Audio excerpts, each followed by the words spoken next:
क्या आपने कभी अपनी जिंदगी का मुवाजना किसी और की जिंदगी से किया है?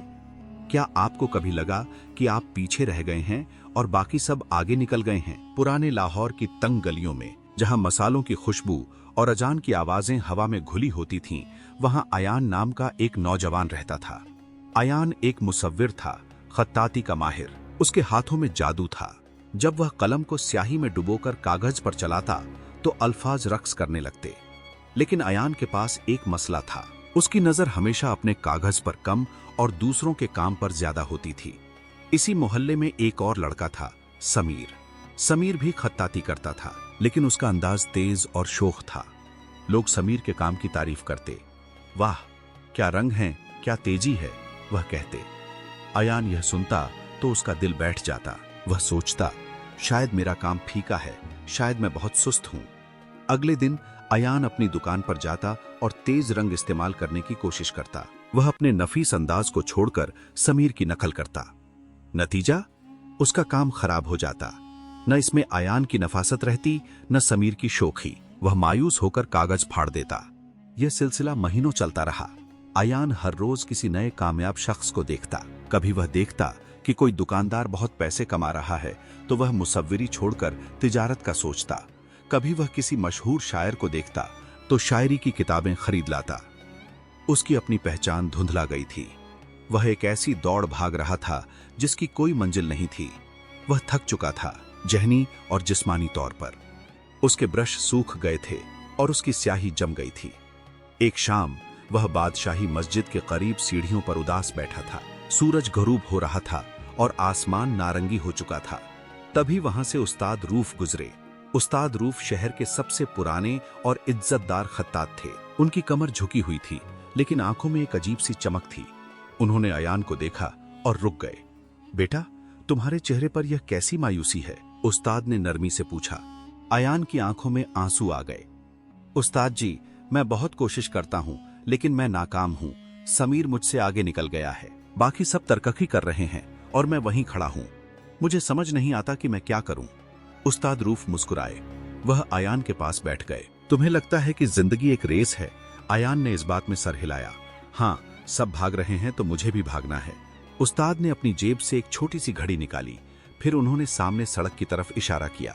वहां एक तांगा घोड़ा गाड़ी गुजर रहा था। घोड़े की आंखों पर चमड़े के 2 टुकड़े लगे हुए थे, जिन्हें खोपों कहते हैं।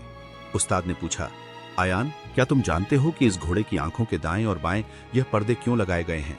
अयान ने सोचा और कहा, ताकि वह इधर उधर न देखे। उस्ताद ने कहा, अगर यह घोड़ा दाईं तरफ चलने वाली गाड़ियों या बाईं तरफ के हुजूम को देखेगा तो यह डर जाएगा, यह अपनी चाल भूल जाएगा, यह लड़खड़ा जाएगा। कोचवान इसे यह पर्दे इसलिए पहनाता है ताकि उसकी नजर सिर्फ और सिर्फ अपने रास्ते पर रहे। उसे इस बात से कोई गर्ज नहीं कि दूसरा घोड़ा कितना तेज भाग रहा है या कौन सी गाड़ी उसे पीछे छोड़ गई है। उसका काम सिर्फ अपनी मंजिल की तरफ सीधा चलना है। अयान खामोशी से घोड़े को देखता रहा। उस्ताद ने अपनी बात जारी रखी। इंसान का सबसे बड़ा मसला यह है कि उसने अपनी आंखों से यह पर्दे हटा दिए हैं। तुम समीर को देखते हो, तुम अपनी चाल भूल जाते हो। तुम अमीर ताजिर को देखते हो, तुम अपना रास्ता बदल लेते हो। जब तुम दाएं बाएं देखते हो तो तुम्हारे कदम डगमगा जाते हैं। तुम्हारी तवानाई दूसरों को देखने में झाया हो रही है, चलने में नहीं। यह अल्फाज अयान के दिल में तीर की तरह लगे। वह वाकई यही कर रहा था। उसने कभी अपने काम पर मुकम्मल तवज्जो दी ही नहीं थी, क्योंकि वह हमेशा दूसरों के काम से खौफजदा रहता था। उस्ताद रूफ ने अयान के कांधे पर हाथ रखा। बेटा, हर फूल के खिलने का वक्त अलग होता है।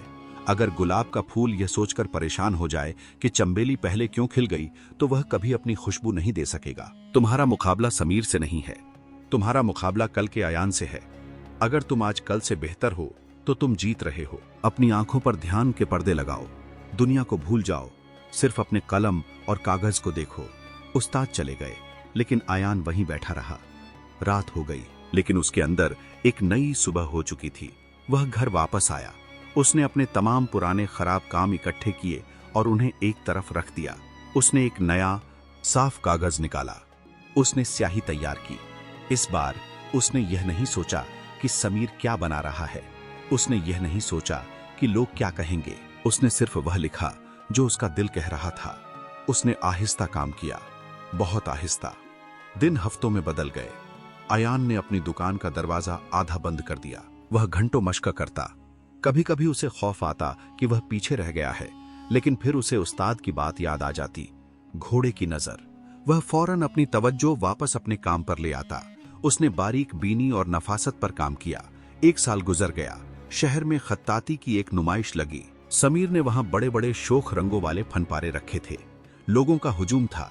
अयान ने भी एक कोने में अपना फनपारा रखा।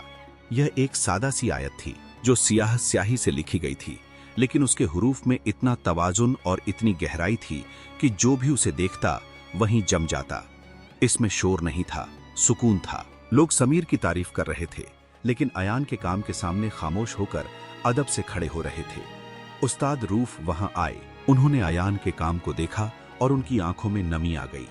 देखा अयान, उन्होंने सरगोशी की, जब तुमने दुनिया की परवाह किए बगैर अपने अंदर झांका तो तुमने हीरा तराश लिया। अयान मुस्कुराया। उसे आज पहली बार हकीकी खुशी महसूस हुई। यह खुशी किसी को हराने की नहीं थी, बल्कि खुद को पाने की थी। अब अपनी जिंदगी पर गौर करें। कितनी बार आप सोशल मीडिया पर दूसरों की कामयाबियां देखकर अफसुर्दा हुए हैं? कितनी बार आपने अपना रास्ता सिर्फ इसलिए बदला क्योंकि कोई और दूसरे रास्ते पर कामयाब हो रहा था? याद रखें, सूरज और चांद अपने अपने वक्त पर चमकते हैं। उनका आपस में कोई मुकाबला नहीं। जब आप दूसरों को देखना छोड़ देते हैं और अपनी बेहतरी पर तवज्जो देते हैं, तब असल तरक्की शुरू होती है। अपनी आंखों पर फोकस के पर्दे लगाएं। अपने ट्रैक पर रहें। आपकी मंजिल आपका इंतजार कर रही है, लेकिन वह तभी मिलेगी जब आपका ध्यान सिर्फ अपने रास्ते पर होगा। अगर यह कहानी आपके दिल को लगी हो तो इसे उन दोस्तों के साथ शेयर करें जो मुवाजने की दौड़ में थक चुके हैं। शुक्रिया।